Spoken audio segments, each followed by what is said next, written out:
Hello everyone, most welcome.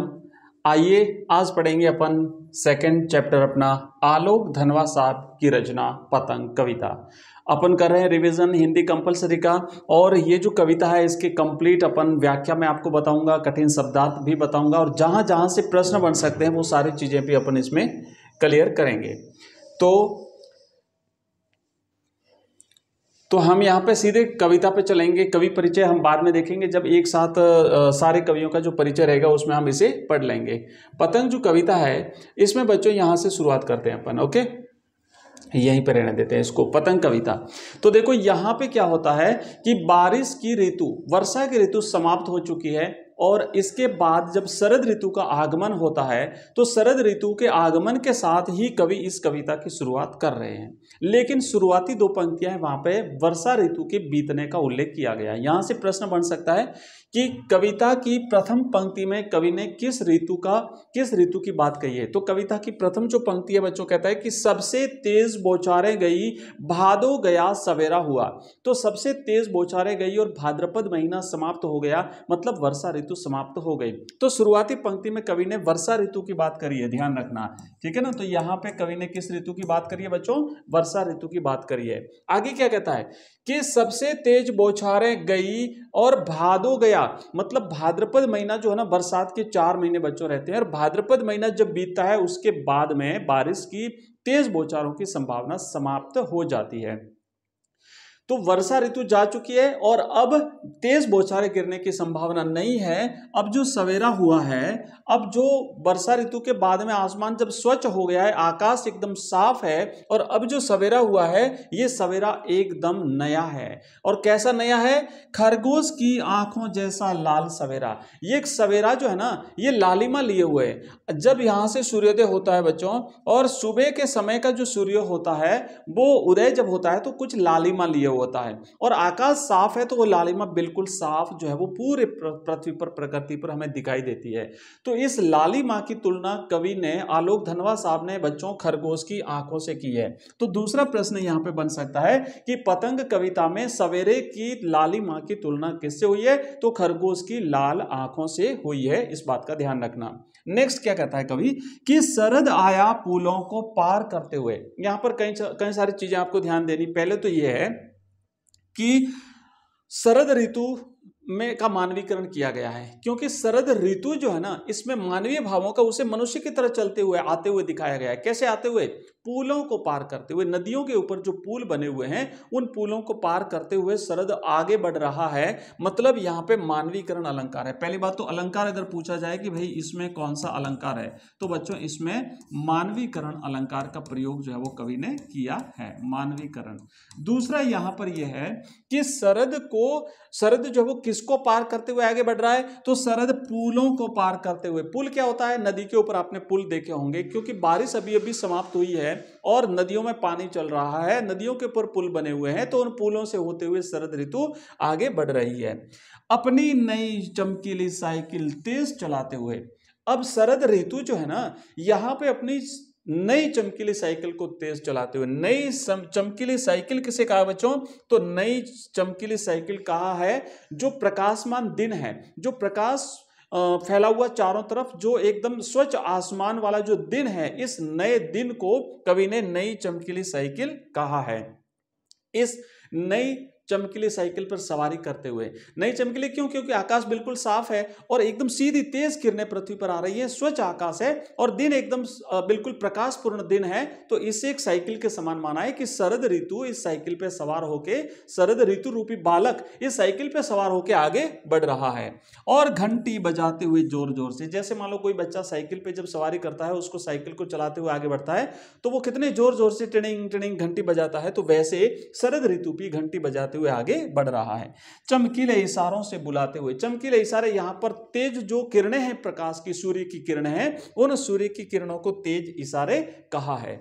आगे बढ़ते हैं नेक्स्ट अगले पद में। यहां पे क्या कहता है कवि कि पतंग उड़ाने वाले बच्चों के झुंड को चमकीले इशारों से बुलाते हुए। और फिर से चमकीले इशारे, तो चमकीले इशारे यहां पर वही तेज किरणें जो है, उन किरणों को यहां चमकीले इशारे कहा गया है।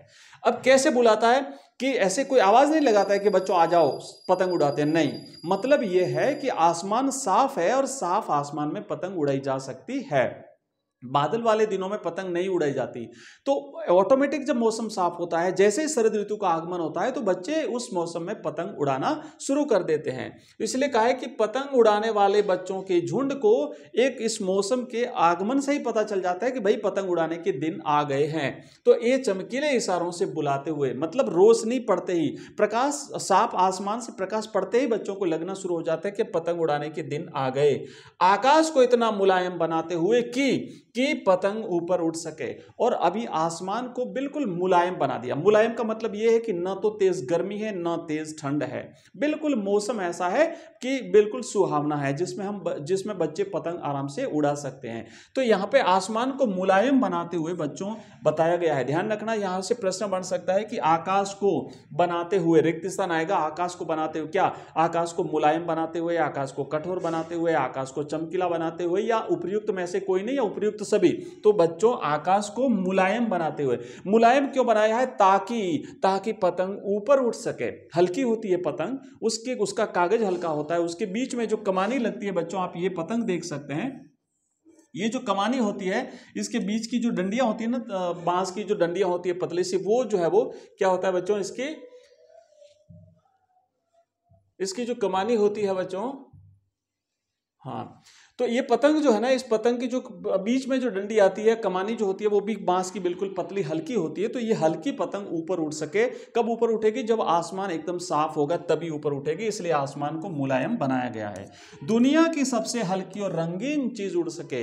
पतंग को यहाँ पे दुनिया की सबसे हल्की चीज बताया है, दुनिया की सबसे रंगीन चीज बताया। हल्की क्यों बताया है? क्योंकि कागज बिल्कुल हल्का होता है, उसके अंदर लगने वाली डंडियां बिल्कुल हल्की होती है। और रंगीन क्यों बताया है? क्योंकि पतंग रंग बिरंगी होती है, कई रंगों की, अलग अलग आकार की, अलग अलग डिजाइन की पतंगें होती है। आगे क्या लिखा है? दुनिया का सबसे पतला कागज उड़ सके। पतला कागज होता है पतंग का, इसलिए इसे दुनिया का सबसे पतला कागज कहा गया है। बांस की सबसे पतली कमानी उड़ सके।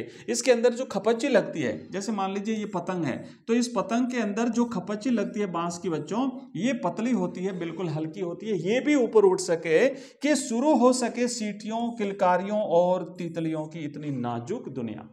अब यहां पर यह कह रहा है कवि कि जैसे ही पतंग ऊपर उठेगी, तो बच्चे रोमांचित हो जाएंगे, बच्चे खुशी से चिल्लाना शुरू कर देंगे, बच्चे सीटियां बजाएंगे, बच्चे किलकारियां भरेंगे, और तितलियों की तरह ये नाजुक दुनिया कहा है कवि ने। पतंग, आसमान में पतंगे छाई हुई है, और चूंकि पतंगे रंग बिरंगी है, इसलिए कवि ने तितलियों की दुनिया कहा है इसे। जैसे तितलियां होती है, तितलियां अलग अलग प्रकार की, अलग अलग प्रजाति की, अलग अलग रंग की, अलग अलग कलर की होती हैं, और इसी तरीके से पतंग भी अलग अलग आकार की, अलग अलग रंग की, अलग अलग कलर की, अलग अलग डिजाइन की है, इसलिए इसे जो है वो पतंगों को तितलियां कहा है। चलिए आगे बढ़ते हैं नेक्स्ट और अगले पद की तरफ। यहां पे देखते हैं बच्चों, लिखा है कि जन्म से वे लाते हैं अपने साथ कपास। जन्म से ही वे लाते हैं अपने साथ कपास। ये जो बच्चे हैं भाई, जो बच्चे पतंग उड़ाने वाले बच्चे हैं, ये छोटे बच्चे कोमल होते हैं। तो कवि ने यहां पर कपास लाने की बात करी है। तो कपास का मतलब क्या होता है? रुई जो होती है ना, वो कितनी कोमल होती है, उसको नीचे, ऊपर से नीचे पर गिरा देंगे तो बिल्कुल धीरे धीरे हवा में आराम से गिरती है। तो ये बच्चे भी कोमल होते हैं बचपन में, इसलिए कवि ने यहाँ पे कपास की बात करी है। पृथ्वी घूमती हुई आती है उनके बेचैन पैरों के पास। और बच्चे पतंग उड़ाने में इतने मशगूल होते हैं, इतने आनंदित होते हैं, इतने दौड़ धूप करते हैं, इतने इधर उधर दौड़ते हैं कि ऐसा लगता है कि बच्चे नहीं दौड़ रहे हैं, बल्कि पृथ्वी खुद दौड़ते हुए उन बच्चों के पैरों के पास आ रही है, ऐसा लग रहा है। जब वे दौड़ते हैं बेसूद, बेसूद का मतलब जब उतना दौड़ते हैं ना पतंग के पीछे, उन्हें होश ही नहीं रहता। तो ऐसा जब दौड़ते हैं तो छतों को भी नरम बनाते हुए। अब देखो बच्चों, यहां पर छतों को नरम इसलिए बनाया है कि बच्चों के जो पांव, जो बिना जूतों के बच्चे छतों पर दौड़ते हैं पतंग उड़ाते समय, तो उनके पांवों को बिल्कुल नहीं लगता, इसलिए यहां पे छत को नरम बनाया गया है। दूसरा यह है कि यहां से भी प्रश्न बन सकता है कि छतों को क्या बनाते हुए? छतों को नरम बनाते हुए, छतों को गर्म बनाते हुए, छतों को कठोर बनाते हुए, छतों को मुलायम बनाते हुए, आसमान को मुलायम बनाते हुए और छतों को नरम बनाते हुए। ध्यान रखना नरम शब्द आएगा, कहीं ऐसा नहीं हो कि हमने देखो पिछले पद में याद किया था कि आकाश को मुलायम बनाते और फिर हमें याद आएगा परीक्षा में नहीं छतों को नरम बनाते हुए, छतों को मुलायम बनाते हुए। अगर आपने लिख दिया तो यहां नहीं रहेगा, छतों को नरम बनाया गया है और आसमान को मुलायम बनाया गया है, दोनों चीजें अलग अलग है, इसको याद रखना है। दिशाओं को मृदंग की तरह बजाते हुए। और बच्चे जब दौड़ते हैं छतों के ऊपर, जब दौड़ते हैं तो आपने देखा होगा छत के ऊपर जब दौड़ते हैं तो धम धम की आवाज आती है, तो इतना दौड़ते कभी इधर कभी आगे कभी पीछे, और वो जो आवाजें आती है इससे ऐसा लग रहा है जैसे चारों दिशाओं में मृदंग बज रहा है। मृदंग एक प्रकार का वाद्य यंत्र होता है बच्चों, ढोलक के समान होता है, एक वाद्य यंत्र होता है, और इसको जब बजाया जाता है तो है ना, इस तरीके से बजाया जाता है तो आवाज निकलती। तो ये जो अभी छत है ना, ये छतों पर जब बच्चे दौड़ते हैं ना तो ऐसा लग रहा है जैसे मृदंग की आवाज आ रही है जब वे पेंग भरते हुए चले आते हैं डाल की तरह लचीले वेग से। पेंग भरना मतलब उसको खींचना, तो खींचना कभी आगे जाना फिर कभी इधर आना, तो ऐसा हो रहा है जैसे डाली जो होती है पेड़ की, जब हम उसको खींचते हैं और फिर छोड़ते हैं तो कैसे जाती है, झूलती है। तो यहां पर बच्चे भी डाली के समान उस लचीले वेग से आगे पीछे हो रहे हैं और छतों के खतरनाक किनारों तक उस समय गिरने से बचाता है उन्हें। फिर बच्चे क्या करते हैं, पतंग उड़ाते उड़ाते छतों के वो किनारे जो है ना, कई बहुत बड़ी बिल्डिंग होती है और उसके किनारे तक पहुंच जाते हैं, लेकिन चूंकि उनके हाथ में पतंग की डोर होती है वो उस डोर के सहारे गिरने से बच जाते हैं। तो क्या कहा है कि उस समय गिरने से बचाता है उन्हें सिर्फ उनके ही रोमांचित शरीर का संगीत। तो इतने रोमांचित होते हैं उस पतंग को उड़ाने में कि जिस तरीके से पतंग उस डोर के सहारे टिकी हुई है उसी तरीके से बच्चे उस पतंग के सहारे उस डोर के माध्यम से टिके रहते हैं और वो गिरने से बच जाते हैं। पतंगों की धड़कती ऊंचाइयां उन्हें थाम लेती है महज एक धागे के सहारे, क्योंकि पतंग इतनी ऊंची है और वहां से वो धागे के सहारे बच्चे के हाथ में है, तो ऐसा लग रहा है कि शायद उस पतंग ने इस बच्चे को गिरने से बचा लिया, सहारा था उस डोरी का, इसलिए वो बच्चा गिरने से बच गया। आगे लिखा हुआ है कि पतंगों के साथ साथ वे भी उड़ रहे हैं। जैसे जैसे पतंग उड़ती है, पतंग आगे जाती है पीछे जाती है, तो बच्चे भी आगे जाते हैं पीछे जाते हैं। पतंग के साथ साथ वे भी उड़ रहे हैं अपने रंध्रों के सहारे। रंध्र का मतलब होता है जो हमारे रंध्र जो होते हैं जहां से रोहे निकलते हैं, तो ऐसा लग रहा है जैसे ये बच्चे भी उस रंध्रों के सहारे झूल रहे हैं, कभी इधर कभी उधर। अगर वे कभी गिरते हैं छतों के खतरनाक किनारों से, बाई चांस कई बार क्या होता है बच्चे गिर भी जाते हैं ऊपर से, पतंग उड़ाते उड़ाते छतों से नीचे गिर जाते हैं, लेकिन अगर बच जाते हैं, अगर उन्हें चोट नहीं लगती, अगर चोट लगने से बच जाते हैं तब तो और भी ज्यादा निडर होकर, फिर तो है ना वो और भी नहीं डरते कि गिरने से कुछ नहीं होता है, तो और भी निडर होकर सुनहले सूरज के सामने आते हैं। मतलब जो सूर्य जब उदय होता है तो एक बार फिर से नए जोश और नई उमंग के साथ में पतंग उड़ाने के लिए बच्चे निकल पड़ते हैं। पृथ्वी और भी तेजी से घूमती हुई आती है उनके बेचैन पैरों के पास में। अब क्या होगा कि जब बच्चे और ज्यादा तेज दौड़ेंगे तो ऐसा लगेगा पृथ्वी और ज्यादा तेज दौड़ते हुए उनके पैरों के पास में आ रही है। हाँ, तो अब देखो ये हो गई हमारी, ये कविता जो थी ये कंप्लीट हो चुकी है। इस कविता को हमने कंप्लीटली कर लिया है। और अगर आपका कोई किसी प्रकार का डाउट रहा हो बच्चों तो इस वीडियो के कमेंट बॉक्स में मुझे कमेंट कर दीजिएगा, या फिर आप हमारा ऐप डाउनलोड कर लीजिए। हमारा एक व्हाट्सएप नंबर मैं आपको देता हूं, उस नंबर पे आप मुझे मैसेज करिएगा, तो हमारे जितने भी लिंक्स है, हमारे वेबसाइट का लिंक, हमारे ऐप का लिंक, हमारे व्हाट्सएप ग्रुप का लिंक, टेलीग्राम का लिंक, हमारे प्लेलिस्ट का लिंक, हमारे कोर्सेज का लिंक, आपको सब कुछ मिल जाएगा। और हमारा जो ऐप है ना उसमें बच्चों एजुकेशन राइज नाम से हमारा ऐप है, मैं आपको यहाँ पे नाम लिख देता हूँ, एजुकेशन राइज। इस वीडियो के डिस्क्रिप्शन में इसका लिंक दिया हुआ है, वहां पर हमने कंप्लीट कोर्सेज आपके लिए अवेलेबल करा रखे हैं, जिसमें आपको Hindi compulsory, English compulsory, history, political science, geography, Hindi साहित्य, सारे कोर्सेज आपको मिलेंगे। वहां पर आपको ऑनलाइन टेस्ट सीरीज, बच्चों ऑनलाइन टेस्ट सीरीज भी आपको उसमें मिलेगी, ऑनलाइन टेस्ट सीरीज भी आपको वहां पे मिल जाएगी।